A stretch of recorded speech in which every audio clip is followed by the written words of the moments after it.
Muito boa tarde a todos, sejam todos muito bem-vindos a mais uma live entregue aqui pela Abra Software. Para quem ainda não me conhece, para quem ainda não prestigiei aí fazendo algum evento, eu me chamo Alan Ramires, eu lidero aqui o time de Apps and Infra dentro da Abra Software, né, que é um segmento focado na questão de cloud, né? Então, dentro de um contexto de cloud, a gente tem diversos segmentos. Eu lidero um time focado em pré-vendas. E hoje a gente está aqui, né, junto com a Ana da Red Hat, junto com o Gabriel Guilherme do nosso time, para estar falando um pouquinho mais sobre como que a gente consegue, né, impulsionar, né, os nossos negócios utilizando soluções Red Hat e como que o Microsoft Azure consegue também agregar, né, dentro desse contexto de te prover uma infraestrutura resiliente, escalável, para que você consiga subir essa aplicação, subir esse seu produto, seu portfólio de soluções dentro de uma infraestrutura, né, rodando todo o motor e inteligência dos produtos da Red Hat. Tá? Então, antes da gente começar, né, a gente está aqui projetando na tela para vocês os QR Codes das nossas redes sociais, tanto do nosso Instagram quanto do nosso LinkedIn. Né? Então, se vocês ainda não seguem a gente, fica aqui o convite, né? A gente acaba postando diversas novidades, diversos convites para eventos que a gente costuma estar entregando de forma aí super recorrente, né? Durante esse período aí de pandemia, a gente fez diversas lives sobre os mais variados temas, né? Falando de A a Z de todo o portfólio que a gente entrega. Então, para quem tem essa curiosidade e vontade de se manter atualizado dentro desse cenário, né? Super indico aí que vocês se sigam, né, se inscrevam dentro das nossas redes sociais para se manterem, né, atualizados de todas as novidades que a gente traz para vocês, tá bom? Então, sem mais delongas, vou passar aqui a palavra para Ana Basso da Red Hat, tá bom? Então, mais uma vez, obrigado pela presença de todos. Desejo a todos vocês um ótimo evento, tá bom? Então, Ana, passo a palavra para você. Uma ótima tarde. Obrigada, Alan. Obrigada, pessoal. Antes de qualquer coisa, vou compartilhar minha tela com vocês, tá? Peço licença. Beleza. Tá todo mundo conseguindo ver? Já tá aparecendo aí, Alan? Positivo, já conseguimos ver sim. Ana. Obrigada, pessoal. Bom, antes de mais nada, muito obrigada pelo tempo de vocês. A gente sabe que as tardes são bem corridas, então, enfim, agradeço o tempo. Me apresentando novamente, né, meu nome é Ana Basso, arquiteta de soluções da Red Hat, trabalho aqui muito próximo com os nossos canais. E hoje a gente vai discutir um pouquinho sobre um assunto que é bem quente, a gente ouve bastante falar, a gente vê bastante use cases espalhados aí pelas redes sociais, mas eu acho que é interessante a gente dar uma olhada por dentro, o que a Red Hat entende, o que a gente vê como um meio viável e saudável de transformação digital, né? Que é uma das nossas maiores preocupações em TI hoje, né? Então, vamos direto aqui, né? A inovação ela está em todos os lugares possíveis, não só no ponto de vista de tecnologia, mas também do ponto de vista do nosso dia a dia. Nós, como usuários de serviços, de aplicações, de plataformas, nós somos exigentes, né? E a inovação ela faz com que as empresas consigam acompanhar o cliente, né? Que no fim das contas é o que a gente precisa manter perto da gente, né? E essa inovação ela é essencial porque hoje em dia até empresas que não são do meio de TI são empresas tecnológicas. Tem uma estrutura tecnológica por trás, tem uma infraestrutura muito complexa por trás, e a gente sabe que a tendência é isso ficar cada vez mais complexo. Hoje em dia a gente está lidando mais e mais com ambientes híbridos, com ambientes misturados, né? Um pouco de Kubernetes, um pouco de monolito, um pouco de on-premises, um pouco na cloud. E quanto mais tecnologia a gente vai agregando à empresa, fatalmente a gente vai conseguindo um resultado muito interessante nessa inovação, em mudar os processos, em fazer com que seja mais moderno, mais rápido, menos suscetível a erro. Todos esses são objetivos que fatalmente a gente quer chegar que a gente quer atingir. A gente quer ter uma infraestrutura e um serviço resiliente, né? Mas a gente entende que o processo de inovação ele é muito legal de pensar, mas ele não é fácil, né? A gente tem várias etapas que a gente precisa enfrentar quando vamos começar um processo onde eu vou pegar um projeto, uma aplicação, um serviço, e eu vou transformar aquilo em algo novo, em algo moderno, em algo ágil. E toda essa inovação, ao mesmo tempo de que ela precisa ser atual, de que ela precisa ser refrescante em termos de tecnologia, né? Algo que seja fácil de usar, simples de manter, a gente precisa se preocupar com a escalabilidade disso, com o crescimento disso. Tudo bem, consegui colocar uma aplicação no ar, como que eu vou gerenciar isso? Como que eu vou conseguir expandir isso de forma resiliente, de forma que eu tenho segurança em si, né? E isso traz a gente para o contexto de qual que é o problema que as empresas, que pelo menos que do ponto de vista da Red Hat, um dos maiores problemas que a gente enfrenta e que a gente assiste nossos clientes enfrentando, né? Hoje em dia, você tem o processo de deploy de uma aplicação que cada um vai ser de um jeito, praticamente, né? A gente tem um ecossistema tecnológico aqui no Brasil e lá fora de diversas aplicações, diversos serviços, diversas tecnologias envolvidas nesses serviços. E o processo de deploy, ele é um processo complexo, ele é um processo que precisa ser muito bem feito, que precisa ser feito com muita parcimônia, porque depende de uma data, depende da gente conseguir chegar num objetivo de disponibilizar aquele serviço no momento certo. Mas a gente entende que uma das maiores barreiras que podem acontecer e que podem existir no mundo de TI pode ser muito bem a integração e a resolução de um velho problema que a gente está super acostumado a falar sobre, principalmente quem está em TI há muito tempo, né? O conflito entre desenvolvedores e infra, né? O desenvolvedor, ele está preocupado em finalizar o código, ele quer terminar aquilo o mais rápido possível, ele quer que aquilo seja entregue e que ele consiga testar o código dele sem erros, sem bugs, e entregar a parte dele no fim do dia, né? Enquanto isso, o operador, o administrador, o cara de infra que a gente fala, né? Ele está preocupado em como que eu vou manter isso, como que eu vou colocar essa aplicação no ar, quanto que isso vai me custar, como que eu vou gerenciar isso. São preocupações diferentes, de times diferentes, que têm expertise diferentes, mas que fatalmente querem chegar no mesmo objetivo, que é provisionar aquele serviço, aquele recurso no tempo certo, de forma perfeita, basicamente, né? Então, uma reflexão interessante para se fazer na solução desse problema é adotar uma estratégia onde você tem uma tecnologia que dá independência para o desenvolvedor desenvolver, mas que também dá controle para o time de infraestrutura gerenciar, deployar e manter seguro, né? Nesse sentido, a tecnologia de containers ela faz muito sentido, né? É uma tecnologia onde você consegue isolar processos, onde você consegue, ao invés de ter um grande monolito, ter pequenos pedaços de aplicação, e isso faz com que tecnicamente seja muito mais simples para o desenvolvedor conseguir desenvolver na máquina dele de forma independente, empacotar isso numa imagem de container e enviar isso para um ambiente de QA sem grandes problemas de compatibilidade, sem grandes problemas de SLA e sem grandes problemas de ter aquela infraestrutura disponível para ele. Então, o container ele traz uma solução muito interessante para o conflito entre desenvolvedores e operação de TI, porque eu tenho uma tecnologia onde ela é muito leve, muito simples e roda em qualquer lugar. As dependências moram dentro do container, então eu não preciso me preocupar com dependências fora dele. Então, nesse passo, a gente tem um workflow de desenvolvimento muito interessante, né? O desenvolvedor vai criar o código dele, jogar no repositório do código, passar por uma esteirinha CI/CD, empacotar numa imagem de container, e essa imagem de container pode ser levada para basicamente qualquer infraestrutura. A maior característica da tecnologia de container é que ela consegue rodar em quase qualquer lugar.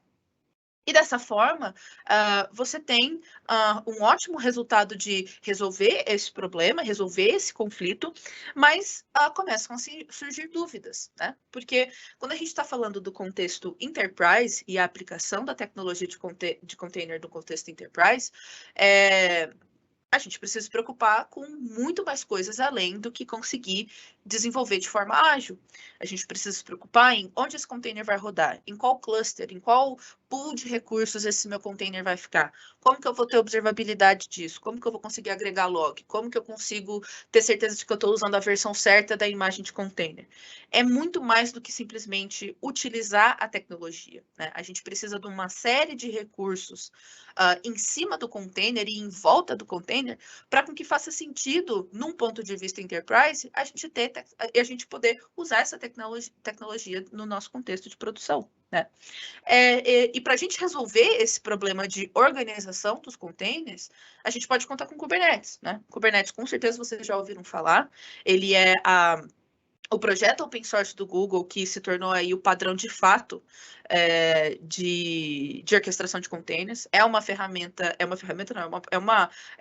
sistema extremamente poderoso, muito bom no que faz, muito bom na proposta de orquestrar containers, mas a gente sabe que o Kubernetes ele consegue simplesmente extrair dessa tecnologia de containers uma organização e posicioná-las em cluster.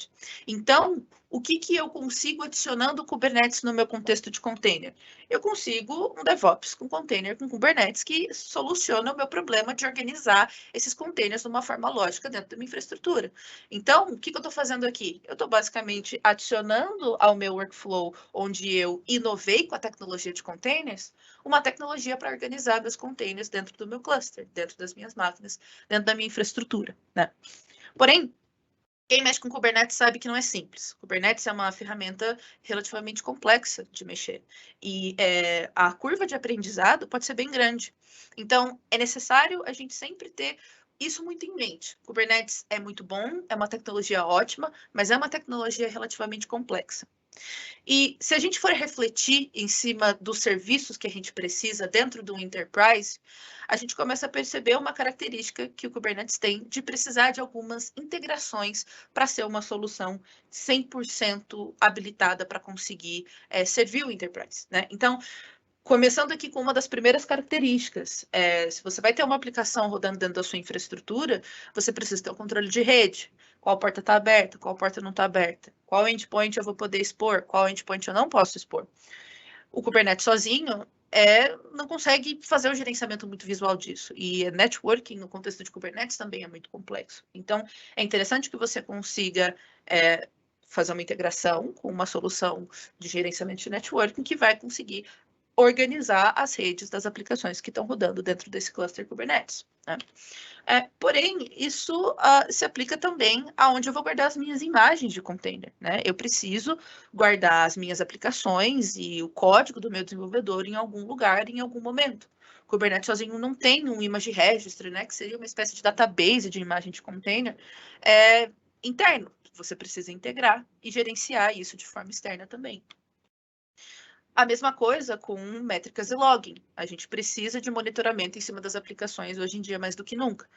O Kubernetes sozinho não consegue trazer isso para a gente, então é necessário integrar Grafana, integrar o Kibana, para a gente conseguir extrair essas informações da infraestrutura. Controle em cima dos nossos recursos hoje em dia é uma das coisas mais importantes em TI, né? E isso vai se repetindo para vários outros aspectos de serviços que a gente espera que estejam disponíveis para a gente usar dentro de uma plataforma de aplicações. Então, e essencialmente dentro de uma plataforma de aplicações que mexe com container, né? Então, a gente precisa gerenciar o ciclo de vida da minha aplicação, a gente precisa de serviços de banco de dados, de mensageria, de integration entre essas aplicações. E eu preciso de um portal self-service interessante, porque se eu vou dar tanta liberdade para o meu desenvolvedor, eu preciso ter certeza que ele vai ter uma experiência simples de desenvolvimento, onde ele tem um catálogo, que ele pode experimentar com várias tecnologias, e ele não depende da equipe de infraestrutura para poder experimentar outras infraestruturas ou até mesmo fazer testes para novos projetos, né? Então, o Kubernetes ele tem várias características que não são suficientes para a gente colocar ele num contexto enterprise. A gente precisa de muito mais do que simplesmente um orquestrador de container, né? E aí que a gente posiciona o OpenShift, né? O OpenShift ele é um cara que traz a mesma qualidade que o Kubernetes traz em termos de orquestração, então a gente não está reinventando a roda, a gente não está indo contra as tendências de mercado. A gente está aplicando em cima do conceito de Kubernetes uma camada de serviços onde você tem uma plataforma e dentro dessa plataforma você tem um autogerenciamento de todas as integrações que você vai precisar usar para lidar com containers num lugar só, numa dashboard só. Né? Então, o OpenShift ele tem uma experiência muito cloud-like, que a gente gosta de falar, que é onde você tem uma dashboard com uma visualização do seu inventário, uma visualização de um catálogo de tecnologias que você pode provisionar dentro da sua infraestrutura e muita independência para os desenvolvedores poderem desenvolver, enquanto que o administrador dessa infraestrutura pode focar simplesmente em gerenciar os recursos através de uma única plataforma. Né? Então, uma boa forma de explorar o OpenShift é a gente olhar ponto por ponto o que ele traz em cada esfera de necessidade para lidar com container. Né? Então, primeiro aqui, a gente tem dentro do OpenShift uma camada de serviços de plataforma. Então, aqui a gente tem nativamente integrações com Service Mesh, com Istio, CI/CD, gerenciamento dos containers, logimetria dos containers, todos esses serviços já logo de fora da caixa você pode só começar a usar para poder lidar com serviços de gerenciamento de workloads, ou seja, serviços para gerenciar suas aplicações. A gente tem serviços para as aplicações, que seriam integração, mensageria, gerenciamento de API, as linguagens de programação que a gente tem, que o OpenShift consegue interpretar, que são várias, são extremamente poliglota a plataforma. A gente tem os serviços de dados, onde a gente vai ter todas as integrações com banco de dados. E finalmente, finalmente a gente tem a plataforma como um todo. Então, qual que é a ideia do OpenShift em suma?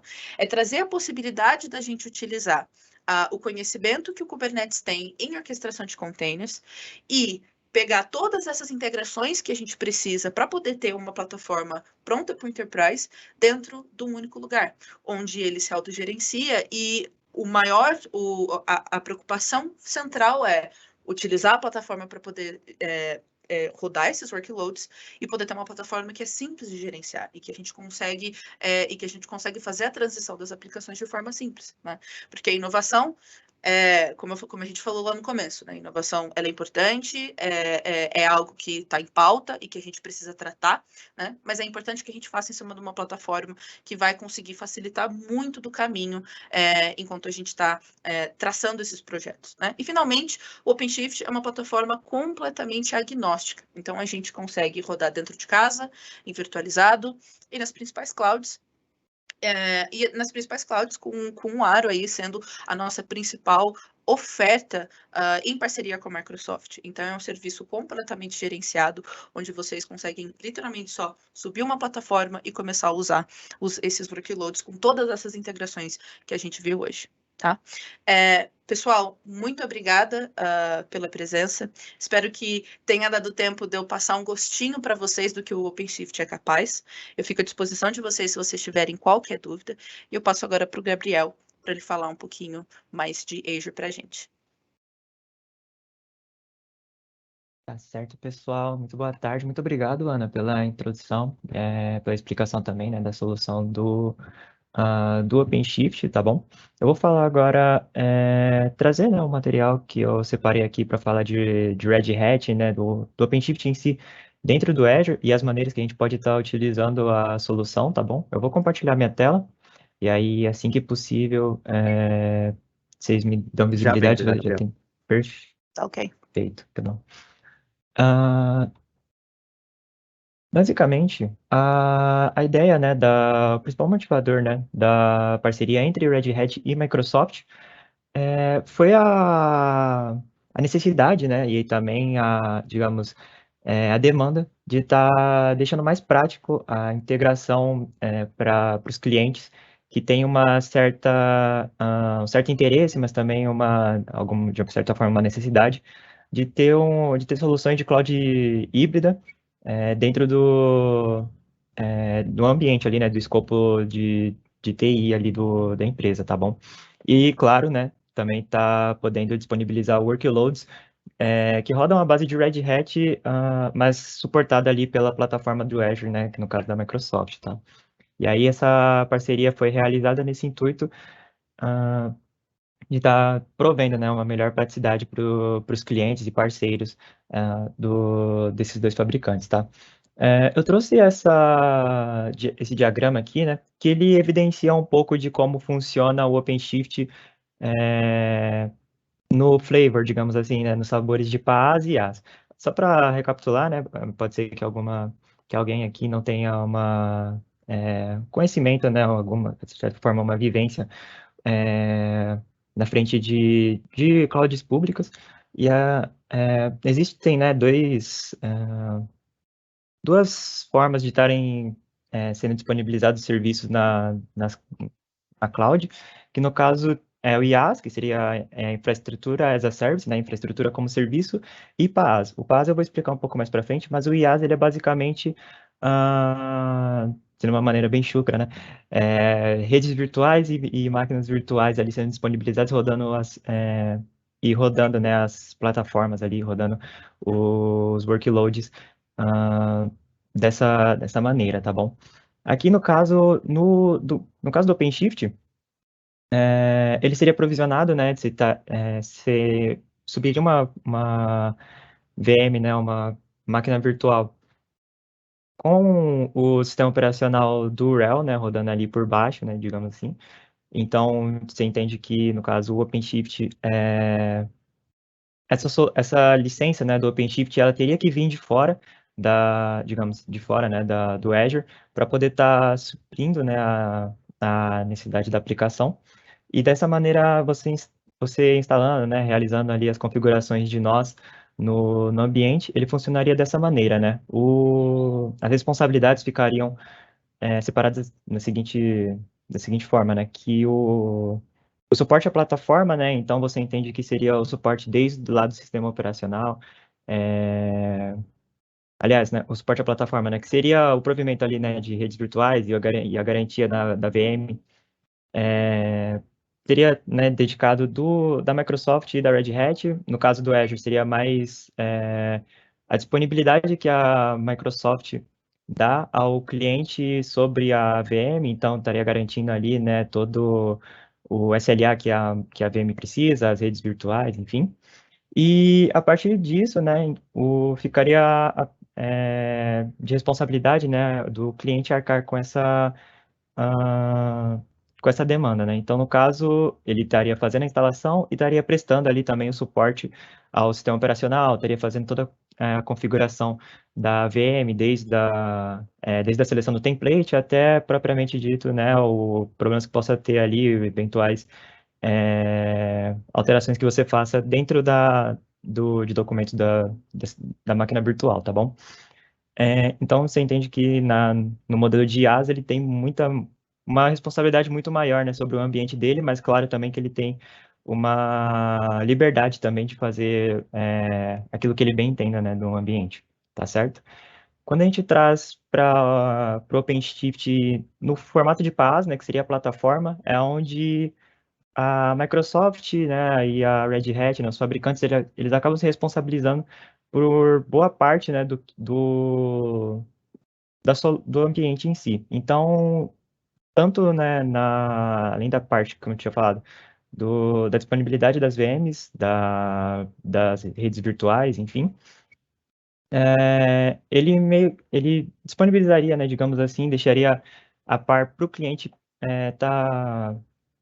ter visibilidade apenas da solução mesmo, né? Então, digamos, ele não teria necessidade de entrar na máquina virtual, né? Ele já teria acesso realmente à plataforma, e aí ele conseguiria, a partir disso, né, estar disponibilizando para o time, tanto de infraestrutura quanto o time de desenvolvimento, tá realizando ali, né, seus workloads no Aro, tá bom? Esse caso aqui é o Aro e teria a forma PaaS, né, que a Microsoft e a Red Hat tiveram de disponibilizar o OpenShift para os clientes, tá certo? Falando agora de alguns benefícios, né, que tem, seja no modelo IaaS quanto PaaS,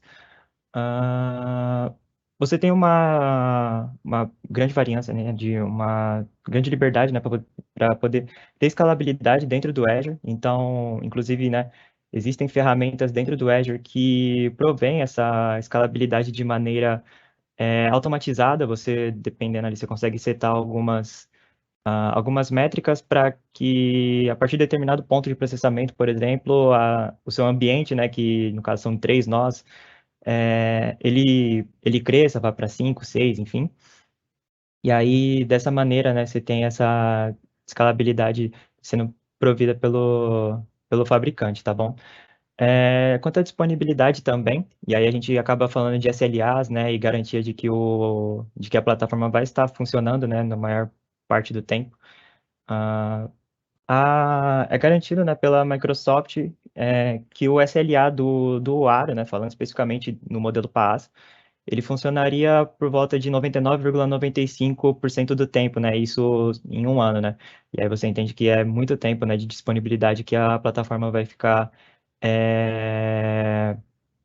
funcionando ali, né, e tá garantindo ali, né, essa melhor funcionalidade do ambiente, tá certo? Também tem o modelo PSU-Go, onde a gente acaba, né, para clientes que às vezes não têm tanta segurança no quesito de querem saber, né, o resultado que vai dar junto do investimento. Quando a gente fala de PSU-Go, você consegue ter um investimento não tão grande, né, no primeiro momento, e aí você consegue já também ter uma visibilidade daquilo que tem de retorno, né, da aplicação, de como que ela está funcionando e como que ela está rendendo, tá bom?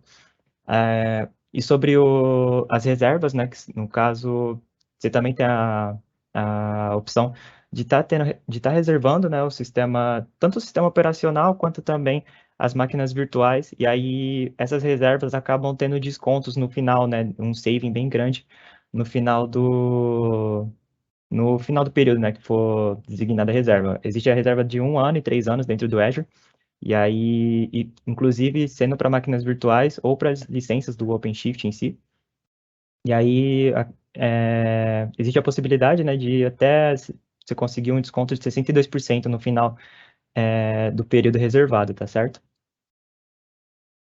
Aí, só para finalizar também, pode ser que exista, né, uma certa necessidade ali do time de ter soluções que tem uma sensibilidade, né, a uma latência muito grande. E aqui existem, né, hoje no Azure existem mais de 60 zonas, né, disponibilidade, 60 áreas, né, em que você pode estar provisionando o OpenShift, tá bom? Inclusive, temos hoje temos o servidor do Brasil aqui na América Latina, tá bom? E aí acaba reduzindo bastante nessa questão de custo barra latência, né? Se for, no caso, precisar de um valor um pouco mais... ter um custo um pouco mais em conta, né? Aí, geralmente, as soluções são mais provisionadas nos Estados Unidos mesmo, mas referente à latência aqui para nós brasileiros, o servidor do Brasil é o mais indicado, tá certo? Deixando aqui meus contatos, tá? Os contatos aqui do time, aliás, né? O time de Apps and Infra, que pode apoiar vocês na frente de soluções de Azure, tá? E o time de Red Hat aqui também, da Bra Software, para poder estar apoiando na frente de subscrições da Red Hat, né? E demais outras soluções, tanto o OpenShift, mas também outras demandas que possa ter com esse fabricante aqui, a gente consegue estar apoiando, tá bom? E aí é basicamente isso, tá, pessoal, que eu tinha hoje para estar apresentando. Queria agradecer, né, o espaço, tá bom? E é isso, tá bom? Muito obrigado.